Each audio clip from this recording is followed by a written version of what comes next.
तो आइए बच्चों स्टार्ट करते हैं अगला वीडियो सॉल्यूशन का क्लास 12 और टॉपिक है सॉल्युबिलिटी। लास्ट वीडियो में हमने पढ़ा था स्ट्रेंथ के बारे में, जहां हमने मोलैरिटी, नॉर्मेलिटी, फॉर्मेलिटी और बाकी सारी चीजें निकालना सीखी थी। अब कंसंट्रेशन जानना क्यों जरूरी है? मान लीजिए आप दारू बना रहे हो, दारू में आपको लिक्विड डालना है, कोई भी लिक्विड डालना है, तो उसका कंसंट्रेशन कितना रखा जाए कि उसका टेस्ट बिगड़ेगा, तो दारू पीने नहीं लगेगा। तो सॉल्युबिलिटी की बात करते हैं तो पहले पता करते हैं कि सॉल्युबिलिटी आखिर होता क्या है। सॉल्युबिलिटी का मतलब है कि हाउ मच सॉल्यूट मतलब जो आप मिला रहे हैं, अ सॉल्वेंट कैन मिक्स। एक काम करते हैं, पहले बोर्ड को 2 पार्ट में कर देते हैं, हमारे लिए ज्यादा लिखना हो जाएगा। अ सॉल्वेंट कैन मिक्स मतलब अगर हमारे पास एक सॉल्वेंट है, सॉल्वेंट वो होता है जिसमें कुछ मिक्स किया जाता है, तो एक सॉल्वेंट में कितना सॉल्यूट मिक्स कर सकते हैं वही उसकी सॉल्युबिलिटी कहलाती है। जैसे कि आपने पानी में चीनी डालना स्टार्ट किया, तो एक समय तक चीनी घुलता जाएगा और एक ऐसा समय आएगा कि वो कहेगा बस आई एम फुल, और जैसा ही वो कहेगा वही उसकी सॉल्युबिलिटी डिफाइन हो जाएगी। तो अगर सीधे भाषा में, टपोरी भाषा में बोला जाए, तो किसी भी सॉल्वेंट की जो औकात होती है, जितना वो घुला सके अपने में, जितना वो खा सके, उसी औकात को हम सॉल्युबिलिटी कहते हैं। अब सॉल्युबिलिटी के बेसिस पे जो सॉल्यूशन होते हैं वो 2 टाइप के होते हैं, सैचुरेटेड और अनसैचुरेटेड। ये होते हैं कॉमन भाषा मतलब सिंपली, पर कुछ उजड़ टाइप के लोग होते हैं जिनको नॉर्मली संतोष नहीं होता है, तो उन्होंने सुपर सैचुरेटेड बना दिया। सुपर सैचुरेटेड, थोड़ा सा इधर चले जाए, माफ कीजिएगा। सैचुरेटेड मतलब कैपेसिटी ओवर, कैपेसिटी क्या है बच्चों? ओवर। अब ये और मिक्स नहीं कर पाएगा, इनकी कैपेसिटी लेफ्ट, इसका मतलब मोर सॉल्यूट कैन बी मिक्स्ड, मतलब अभी और मिला सकते हैं। अब देखिए सुपर सैचुरेटेड क्या है। कई बार क्या होता है कि हम एकदम मस्त खा चुके होते हैं, फिर हमारा कोई दोस्त आ जाता है, वो कहता है औकात तो खा के दिखाओ, माँ का दूध पीओगे? माँ का दूध तो ऐसे दोस्त नहीं कहते, कहते औकात तो खा के दिखाओ, तुम क्या खाओगे? तो चढ़ाना कहते हैं उसको। तो चढ़ाने पे मेरा पेट भरा होगा, फिर भी हम खा लेंगे, भर जाकर उल्टी कर देंगे। तो सुपर सैचुरेटेड में क्या होता है, जब सैचुरेटेड सोल्यूशन को, देखिए ध्यान दीजिएगा, when saturated solution is heated, it's solubility increases. मतलब हम इसको चढ़ा देंगे, क्या तुमसे नहीं हो पाएगा, ये तुम नहीं कर पाओगे, तो इसी बहाने पैसा खर्चा कर देता है दोस्त। तो वैसे जब सैचुरेटेड सोल्यूशन जिसकी कैपेसिटी खत्म हो चुकी है, उसको हम और गर्म करते हैं तो उसकी सॉल्युबिलिटी बढ़ जाती है, तो वैसे को हम क्या कहते हैं? Super saturated solution. मतलब ये होता है सॉल्युबिलिटी। सॉल्युबिलिटी में आपको जो पढ़ना है वो पढ़ना है गैस इन अ लिक्विड। इसका सबसे अच्छा एग्जांपल ठंडा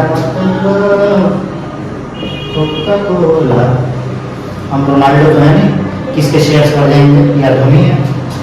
तो Coca Cola gas in liquid, और इसके बारे में बताया था हेनरी भैया ने, Henry's law.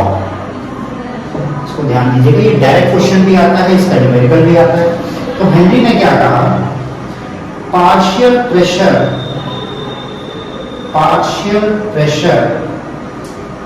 of a gas over liquid, पहले इसको लिख देते हैं, फिर इसका संधि विच्छेद करेंगे, अनुवाद करेंगे, सब कुछ करेंगे। of a gas over liquid is directly proportional,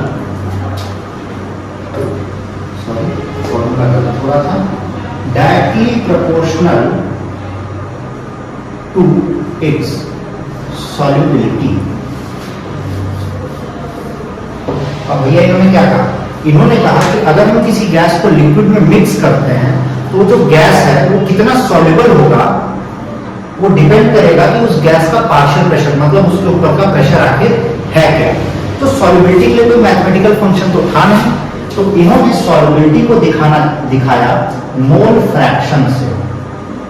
इससे दिखाया बच्चों, मोल फ्रैक्शन से। और इसका मैथमेटिकल फंक्शन बन गया P is directly proportional to chi, जो कि आपके लास्ट वीडियो में था, जिसका हम लिंक दे देंगे डिस्क्रिप्शन में। और जैसे ही प्रोपोर्शनल का साइन हटता है, कांस्टेंट लगता है, P is equal to KH into chi। तो ये हो जाता है हेनरी। तो आइए क्वेश्चन करते हैं हेनरीज लॉ पे, जो कि यहाँ पे दिया हुआ है। अब सबसे पहला सवाल बच्चों का ये होता है कि सर ये कैसे पता करें कि क्वेश्चन हेनरीज लॉ पे। तो हेनरी लॉ ने क्या कहा था, partial pressure of gas over liquid. तो देखिए यहाँ पे सबसे पहला शब्द आपको मिल गया partial pressure of ethane, ethane एक गैस है, ओवर सैचुरेटेड। सैचुरेटेड का मतलब पानी डाला गया है, एक्वा सॉल्यूशन है एक्चुअली। सैचुरेटेड सॉल्यूशन कंटेनिंग इतना ग्राम ऑफ इथेन इज 1 बार। तो और दूसरी बात क्या कह रहा है, सोल्यूशन में अगर इतना इथेन होगा तो पार्शियल प्रेशर क्या हो जाएगा। तो हम ध्यान देते हैं, हमें क्या फॉर्मूला लगेगा, P = KH × chi। और क्योंकि दोनों में इथेन की बात हो रही है तो यहाँ पे ये दोनों के लिए सेम रहेगा। तो प्रेशर तो हमें दिया हुआ है, KH की वैल्यू हमें निकालनी है, पर क्या हमें मोल फ्रैक्शन दिया है, नहीं। तो मोल फ्रैक्शन हम निकालेंगे, कैसे निकालेंगे, mole of A upon mole of A plus mole of B। यहाँ पे A इथेन है और B वाटर है। तो इथेन का फॉर्मूला क्या हो जाता है बच्चों, C2H6। इसका मॉलिक्यूलर मास हो जाएगा 24 + 6 = 30। तो अगर मोल ऑफ इथेन की बात करें हम, तो मोल आपको फर्स्ट पार्ट में बताया गया था स्ट्रेंथ में। गिवन मास गिवन मास ये दिया है 6.56 × 10⁻⁻² अपॉन मोलर मास, ये हो जाएगा बच्चों। और अगर वाटर के मोल की बात करें तो वाटर का गिवन मास 18 ग्राम है, क्योंकि कुछ नहीं दिया है, कुछ नहीं दिया है तो 1000 ले लेंगे और मोलर मास 18 हो जाएगा। 1000 क्यों लेंगे, कई सारे ऐसे क्वेश्चन होते हैं, क्योंकि हम मानते हैं कि अगर कुछ नहीं है तो 1 लीटर होगा, 1 लीटर का मतलब 1000 होगा। तो ये आ जाता है 55.5। इसको भी अगर हम सॉल्व करेंगे तो ये 0 ऊपर जाएगा और ये हो जाएगा 10⁻³ और 3 को इससे काटेंगे तो आता है 3 to the 6, 3 × 3, 3 × 24 × 10⁻³। तो मोल ऑफ इथेन और मोल ऑफ वाटर हो गया, आप इसमें रख देंगे तो क्या आएगा 2.18 × 10⁻³ अपॉन 2.18 × 10⁻³ प्लस 55.5। इसको क्रॉस मल्टीप्लाई कर देंगे तो KH की वैल्यू आ जाएगी। देखिए KH = 2.18 × 10⁻³ प्लस 55.5 अपॉन 2.18 × 10⁻³। अभी KH की वैल्यू आपके पहले इक्वेशन से आ गई। फिर कह रहा है कि अगर सॉल्यूशन में इथेन का मास चेंज कर दें, मतलब मोल हमारा चेंज हो जाएगा, तो हम वापस से फॉर्मूला लगाएंगे फॉर केस 2। इस तरीके से करने से आपको आसानी रहती है, आराम से क्वेश्चन हो जाता है और सारी गिवन चीजें इजीली हो जाती हैं। तो आप स्टेप बाय स्टेप जैसे कहानी में चलते हैं, कहानी पढ़ते हैं और समझते हैं एक लाइन, वैसे इसको भी समझिए। तो यहाँ पे वापस से हम लगाएंगे P = KH × chi mole fraction. तो हमसे इसमें पूछा गया है बच्चों पार्शियल प्रेशर, पार्शियल प्रेशर हमें नहीं पता है। KH की वैल्यू देखिए अभी हम निकालें, तो KH की वैल्यू रखते हैं 2.18 × 10⁻³ प्लस 55.5 अपॉन 2.18 × 10⁻³। अब देखिए बच्चों मोल फ्रैक्शन फिर से हमें रखना है, मोल फ्रैक्शन हम फिर से कैलकुलेट करेंगे। वाटर का मोल तो पहले से कैलकुलेटेड है, पर अगर हम इथेन की बात करें तो इथेन में गिवन मास चेंज होकर क्या कर दिया गया है 5 × 10⁻² अपॉन, और ये तो ये है 30 और ये चेंज होकर क्या हो जाएगा 5 × 10⁻³ अपॉन 3। तो इनटू में क्या रख देंगे आप, इसका मोल फ्रैक्शन। अब नया मोल फ्रैक्शन क्या है, ध्यान दीजिएगा, 5 × 10⁻³ upon 3 upon 5 × 10⁻³ upon 3 plus x। देखिए दो तरीके हैं, या तो आप इसको पूरा रख दीजिए या यहाँ मोल फ्रैक्शन की वैल्यू chi रहने दीजिए और 1 chi रख के वापस से सॉल्व कर दीजिए, chi 1 और chi 2। इस तरीके से हमारा यहाँ पार्शियल प्रेशर निकल जाएगा और हेनरीज लॉ का क्वेश्चन इसी तरीके से होता है। अब हम आगे बढ़ते हैं राउल्स लॉ पे, जो कि कुछ खास तो नहीं है, ऐसा ही है। आप होप आपको ये समझ में आ गया होगा, इसको आपने कॉपी कर लिया होगा। तो देखिए राउल्ट लॉ क्या है, राउल्ट्स लॉ जो है वो एक स्पेशल केस है हेनरीज लॉ, ठीक है, कुछ खास नहीं है। क्या है बच्चों, हेनरीज लॉ का स्पेशल केस है। वो क्या कहता है कि अगर दो लिक्विड आपस में मिक्स हैं, बट एक लिक्विड इतना वोलेटाइल है, इतना गर्म है कि वो गैसेस फॉर्म में एग्जिस्ट करता है, तो वो भी सेम चीज कहेंगे। आइए इसको भी देख लेते हैं, राउल्स लॉ। तो राउल्स लॉ ने क्या कहा, special case of Henry's law,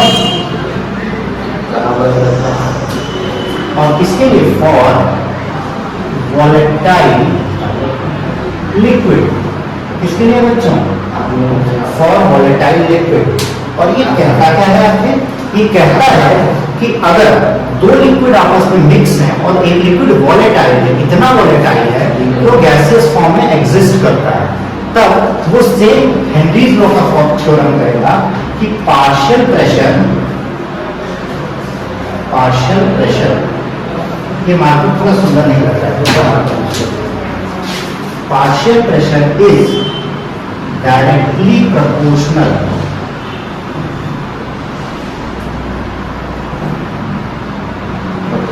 to mole fraction.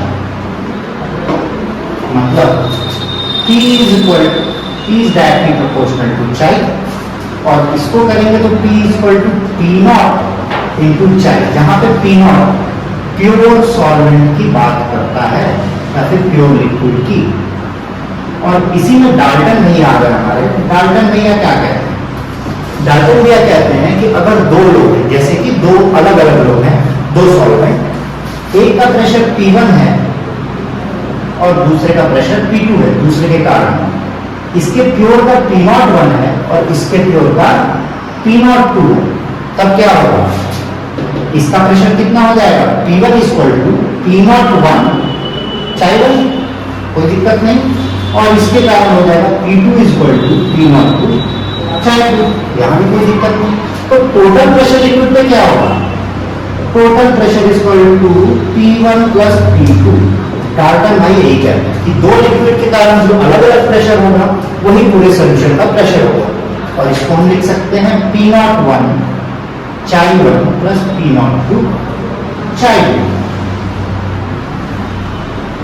तो आज के लिए इतना ही, अगली बार हम कॉलिगेटिव प्रॉपर्टी और आइडियल सॉल्यूशन के साथ आपसे मिलेंगे। Till then signing off, like share subscribe करना बिल्कुल भी नहीं भूलिएगा। बाय।